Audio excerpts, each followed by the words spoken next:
अस्सलाम वालेकुम viewers, good healthy morning. आप लोग देख रहे हैं हेल्दी मॉर्निंग और मैं हूं आपकी होस्ट डॉक्टर आफिया। आज है फ्राइडे का दिन और फ्राइडे के दिन की बहुत बहुत ज़्यादा इंपॉर्टेंस है और बहुत अच्छी बातें हैं फ्राइडे के दिन से रिलेटेड। और फ्राइडे के दिन हम एक्स्ट्रा खुश होते हैं, अंदर से खुशी आ रही होती है। क्यों? उसका एक रीज़न है। उसका रीज़न यही है कि होता है लास्ट वर्किंग डे और उसके बाद आपको मिलते हैं 2 रिलैक्सेशन के डेज़। अब ये तो 2 रिलैक्सेशन के डेज़ मिलते हैं, इसमें इंसान एक तो सबसे पहले रिलैक्स होता है, रिफ़्रेश होता है, वापस उसकी ट्यूनिंग होती है फॉर द अदर वीक और वो कुछ ऐसी एक्टिविटीज़ में अपने आप को इन्वॉल्व करता है जिससे वो करके और ज़्यादा फ्रेश हो जाए। तो ये 2 डेज़ जो होते हैं ना, ये बहुत इंपॉर्टेंट होते हैं। कुछ लोगों के लिए वो 1 डे होता है, कुछ लोगों के लिए वो 2 डेज़ होते हैं, बट मेनली 2 डेज़ होते हैं जिनको हम वीकेंड कहते हैं। तो फ्राइडे जो है वो एक अलार्म है कि वीकेंड जो है वो बस शुरू होने वाला है। इसके साथ साथ थोड़ी रिलीजियस इंपॉर्टेंस भी है डेफिनेटली, जो हम लोग समझते हैं कि फ्राइडे के दिन की नमाज हर इंसान के लिए, हर मुसलमान के लिए बहुत ज़्यादा इंपॉर्टेंट होती है। अब हम फ्राइडे के दिन जो हमारे शो का फॉर्मेट होता है वो भी थोड़ा सा स्पेशल होता है। क्यों स्पेशल होता है वो मैं आपको भी बताती हूँ। सबसे पहले हमारे पास, आपको पता है, एक रीकैप होता है और वो रीकैप होता है पूरी एक्सरसाइज का, जो पूरे हफ्ते फरहाना मिर्ज़ा ने वेट लॉस प्रोग्राम में आपको एक्सरसाइज कराई होती है, उसका रीकैप होता है ताकि आप लोग दोबारा से वो स्टेप्स देख लें और फिर आप उसको याद रखें। उसके बाद क्या होता है? उसके बाद होती है हेल्दी मॉर्निंग टिप और हेल्दी मॉर्निंग टिप के बाद आपसे हम पूछते हैं एक सवाल जो कि आपके अंदर का जो एक इंसान है उसको झंझोड़ता है और उसका जवाब आप लोग हमें देते हैं बिल्कुल ऑनेस्ट। उसके बाद क्या होता है? सिंस आज फ्राइडे है तो हम थोड़ी सी मेंटल हेल्थ पे बात करते हैं, साइकेट्रिक इश्यूज़ पे बात करते हैं, साइकोलॉजी पे बात की जाती है और जब हम उस पर बात कर लेते हैं तो फिर आपको पता है कि हमारे पास कोई ना कोई एक ऐसा टॉपिक होता है जो कि हमारी सोशल हेल्थ से रिलेटेड होता है। तो आज हम जिस चीज़ पे बात करने वाले हैं वो चीज़ है हेल्दी इन्वायरमेंट। एक हम इंसान की हेल्थ की तो बहुत बात करते हैं, इंसान की हेल्थ ऐसी, इंसान की हेल्थ वैसी, लेकिन हेल्दी इन्वायरमेंट क्या होता है? किस इन्वायरमेंट में उस इंसान को होना चाहिए? कौन सी इन्वायरमेंट उस इंसान के लिए अनहेल्दी हो जाती है? सोसाइटी के लिए क्या चीज़ बेटर रहती है? ये सब चीज़ें कि इंसान की नॉलेज में होना, उसको पता होना, इनफैक्ट उसकी सराउंडिंग में एक्चुअली होना बहुत ज़्यादा इम्पॉर्टेंट है। उसके बाद जो सबसे स्पेशल बात होती है फ्राइडे की वो ये होती है कि हमारे पास होती है फरहाना मिर्ज़ा। फ्राइडे के दिन हमारे पास बेस्ट 5 में फरहाना मिर्ज़ा होती है। आपकी जितनी एक्सरसाइज रिलेटेड कन्फ्यूजन्स हैं, आपने उनसे अपना डाइट प्लान पूछना होता है, आपने उनसे अपना आइडल वेट पूछना होता है, आपने उनसे डिफरेंट चीज़ें पूछनी होती हैं एक्सरसाइज रिलेटेड, वो सब कुछ हेल्प आउट करने, सॉर्ट आउट करने आपके सामने हाजिर होती हैं।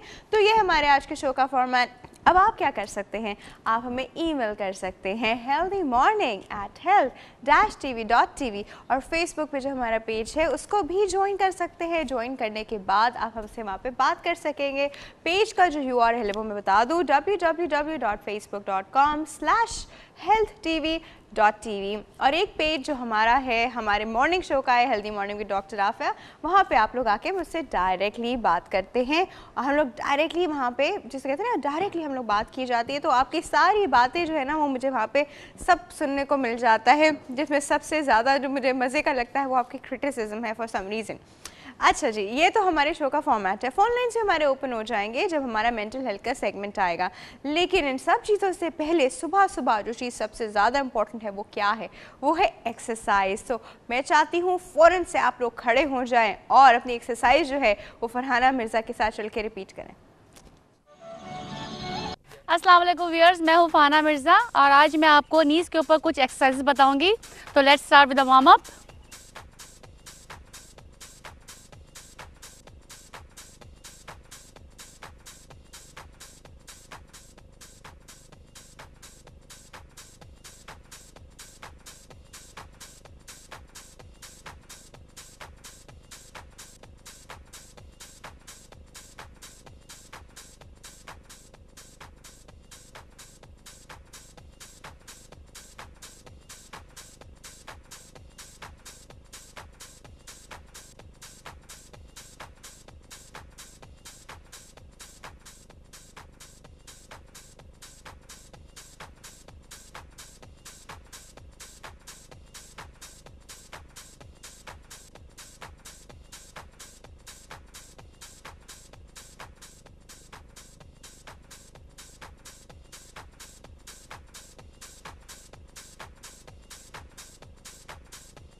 अभी आपने देखा एक्सरसाइज का एक रिकैप और आई होप आपके सारे स्टेप्स जो हैं वो रिवाइज हो गए हों और अब आप नहीं भूले, क्योंकि देखिए हम बार बार नहीं दिखा सकते हैं।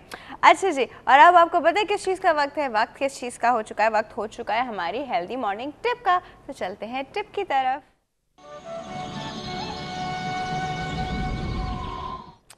जी नाजरीन, आज की जो टिप है ना वो बहुत ही इम्पॉर्टेंट है और वो सारी माँओं के लिए है जिनके बच्चों के कान में बार बार इन्फेक्शन हो जाता है। तो ये टिप जो है सारी, खैर बड़ों के लिए भी हो सकती है फॉर श्योर, क्योंकि उनके कान में भी हो जाता है, लेकिन बच्चों के कान में इन्फेक्शन जो होती है वो बहुत ज़्यादा होती है। तो अब मैं आपको एक दो जो है ना कान की किस तरह केयर करनी चाहिए उसके बारे में टिप्स बताती हूँ। नंबर 1, हम लोग जो क्यू टिप्स और इस तरह की चीज़ें कान में यूज़ करते हैं, they are strictly not allowed. लोग पेन्स यूज़ करते हैं, चाबियाँ यूज़ करते हैं, बहुत ऐसी सख्त चीज़ें कान के लिए यूज़ कर लेते हैं which is not allowed totally. Why? Because जब हम ये चीज़ें यूज़ करते हैं तो हमारा अंदर जो ईयर ड्रम है वो डैमेज हो सकता है, कान का पर्दा जो है वो डैमेज हो सकता है। तो क्यू टिप, चाबियाँ, पेन्स और इस तरह की पॉइंटेड चीज़ें यूज़ करना बिल्कुल सख्ती से मना किया जाता है, क्योंकि हम जिस चीज़ को, जिस वैक्स को क्लीन करने के लिए करते हैं वो वैक्स ऑटोमेटिक एक प्रोसीजर है कि वो खुद ही बाहर फ्लो आउट करती है। तो हमें सिर्फ अपना ये आउटर कान जो होता है सिर्फ ये साफ़ करना होता है। अब ये कैसे साफ़ करना होता है? एक तो नंबर 1 बहुत ईजी तरीका है, जब हम वज़ू करते हैं तो खुद ही जब हम लोग वो इसको साफ़ करते हैं साफ़ हो जाता है। दूसरा, नहाते हुए भी डेफिनेटली आप सोप यहाँ लगा के इसको साफ़ कर लेते हैं या फिर आप किसी गीले कपड़े से लेके इसको साफ़ कर लेते हैं। कोई ज़रूरी नहीं है कि आप वो क्यू टिप ही लेके जी अंदर तक डाल के साफ़ करें। इस तरह क्या होता है, इस तरह आपके कान डैमेज होने लगता है और आफ्टर अ वाइल आप खुद नोटिस करना शुरू कर देते हैं कि शायद आपने ऊंचा सुनना शुरू कर दिया है या लोगों की बातें आपको समझ नहीं आ रही, आपको ऐसा लग रहा है लोग मम्मल कर रहे हैं और वो कुछ बोल नहीं रहे हैं, या फिर बोल रहे हैं तो उनकी आवाज़ नहीं आ रही है आपको, या फिर अब टीवी जो है वो ऊँचे वॉल्यूम में सुनने लगे हैं, फ़ोन पर आपको सही से आवाज़ नहीं आ रही है। ये सब चीज़ें तब होती हैं जब इस तरह का हमारा कंटिन्यूस एक्सपोजर हो इससे या नॉइस पोल्यूशन से। दूसरी जो इम्पॉर्टेंट टिप है वो ये है कि जब भी हमें अपर रेस्पिरेटरी इन्फेक्शन होती है, यानी जब भी हमें ये फ्लू टाइप चीज़, इस तरह की चीज़ होती है, तो बहुत, और बच्चों में बहुत ज़्यादा कॉमन है और मैं माँओं को स्पेशली बताऊंगी कि ये चीज़ फ़ौरन से ट्रीट किया कीजिए, छोड़ नहीं दिया करे कि सही हो जाएगी, वायरल है, इस तरह है कि फ़ौरन आप इसको समहाउ उसकी सिम्टोमेटिक ट्रीटमेंट ज़रूर किया कीजिए, इवन अगर वायरल भी है। क्यों? इसलिए क्योंकि यहाँ से एक जिसे कहते हैं ना, एक नाली है जो डायरेक्टली कान में जा रही है। अगर वो इन्फेक्शन असेंड कर गई, ऊपर चली गई, तो वो इन्फेक्शन कान में चली जाती है और बच्चों में ये चीज़ बहुत ज़्यादा कॉमनली देखी गई है कि उनकी अपर रेस्पिरेटरी ट्रैक इन्फेक्शन जो है वो कान में चली गई। इसके बाद जो इम्पॉर्टेंट चीज़ मैं आपको बताना चाहूँगी, वैसे तो बहुत सारी बातें, अगर हम ईयर केयर की बात करें तो बहुत सारी बातें, लेकिन जो चीज़ मैं आपको ये बताना चाहूँगी वो ये कि बच्चों में स्पेशली कान में से पानी निकलना शुरू हो जाता है। ट्रांसपेरेंट ही होता है, ज़रूरी नहीं कि वो पस हो या ब्लड हो या कुछ भी, पानी निकलना शुरू हो जाता है। उसको प्लीज़ कभी भी ऐसा नहीं लिया करे कि कोई चीज़ नहीं है, या बच्चों के कानों में जो रुइयाँ डाली हुई होती है कि क्यों इसके कान में से पानी निकल रहा है। पानी निकलने के बहुत सीरियस रीजंस हो सकते हैं, तो कंसल्ट जो ENT doctor as soon as possible, अपने ENT डॉक्टर के पास जितनी जल्दी जा सकती हैं जाइए। वो पानी को इग्नोर कभी भी नहीं कीजिए, there is something definitely wrong. अच्छा जी, इसी चीज़ के साथ वक्त हो गया है ब्रेक का। ब्रेक के बाद हम वापस आएंगे फुल ऑफ द डे के साथ, कहीं नहीं जाएगा, विल बी राइट बैक।